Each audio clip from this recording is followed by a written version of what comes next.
বাংলাদেশে সবচেয়ে বেশি বিতর্ক হয় গাভী বাচ্চা দেওয়ার পর ওই বাচ্চাকে কোন সময় কৃমি করব। আজকের ভিডিওটা আপনার সম্পূর্ণ ভিডিও যদি মনোযোগ সহকারে দেখেন, আশা করি এই প্রশ্নের জট আপনার কাছে ইজিলি খুলে যাবে। দেখেন, আপনার গরুটা যদি ডিওর্মিংয়ের মানে 3 মাস পর পরে তো কৃমি করতে হয়, যে গাভীটা বাচ্চা দিয়েছে সেটা যদি আপনি 7 মাসের সময় যদি কৃমিমুক্ত করে থাকেন, তাহলে বাচ্চা দেওয়ার পর পরে কৃমি দেওয়ার দরকার নেই। বাচ্চার বয়স 15 দিন হলেও আপনি কৃমি দিতে পারবেন। কিন্তু আপনার গাভীটা 5 মাস বা 6 মাসের সময়, গাভীন সময় আপনি কৃমি দিয়েছেন, তখন কিন্তু বাচ্চা জন্মের 3 থেকে 4 দিন পরেই আপনাকে কৃমি দেওয়াটা খুবই জরুরি। কেন? কারণ তখন দেখবেন, আপনি হিসাবটা মিলিয়ে নিন আমার কথাগুলোর সাথে। আপনারা বাস্তবিক অভিজ্ঞ খামারে যারা আছেন তারা মিলিয়ে নেবেন।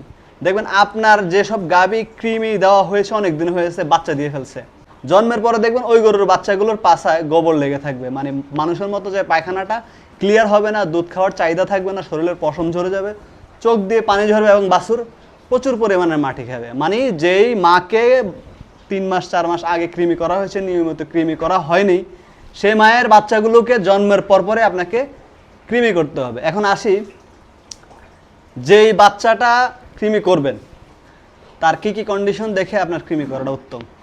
আমি বলবো বাচ্চা জন্মের পরই 5 থেকে 7 দিন পরে আপনি কৃমি করতে পারবেন, যদি আপনার বাছুরের যে নাভিটা আছে সেই নাভিটা শুকিয়ে যায়। কারণ একটা বাচ্চা জন্মের পরে প্রথম স্টেজেই তার ধকলটা হচ্ছে তার নাভি ফোলা রোগ।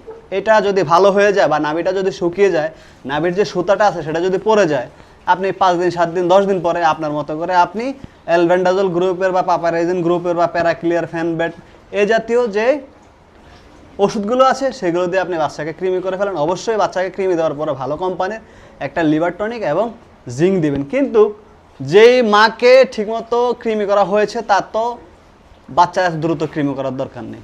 আপনি বাচ্চার বয়স 15 দিন হলে মা এবং বাচ্চাকে দুইটাকে একসাথে কৃমি করে ফেলেন। আর বাচ্চাকে কৃমি করার মূল শর্ত হচ্ছে বাচ্চা জন্মের বডি ওয়েটের 10% যে দুধটা জন্মের পরে সে খাচ্ছে কিনা। যদি সে ঠিকমতো খায়, প্রস্রাব পায়খানা ঠিক থাকে, আপনার কৃমি নিয়ে এত প্যানিক হওয়ার দরকার নেই। যখন দেখবেন বাচ্চা ঠিকমতো দুধ খেয়ে হজম করতে পারতেছে না, দুধটা সাদা সাদা হয়ে পায়খানার সাথে বের হচ্ছে, লেজের আগায় বা অন্য সমস্যাগুলো দেখা দিচ্ছে, পশম ঝরে যাচ্ছে, তখন কিন্তু আপনি খুব দ্রুতই কৃমি করে ফেলবেন। আশা করি এই বিতর্কের উত্তরগুলো আজকে আপনারা পেয়েছেন।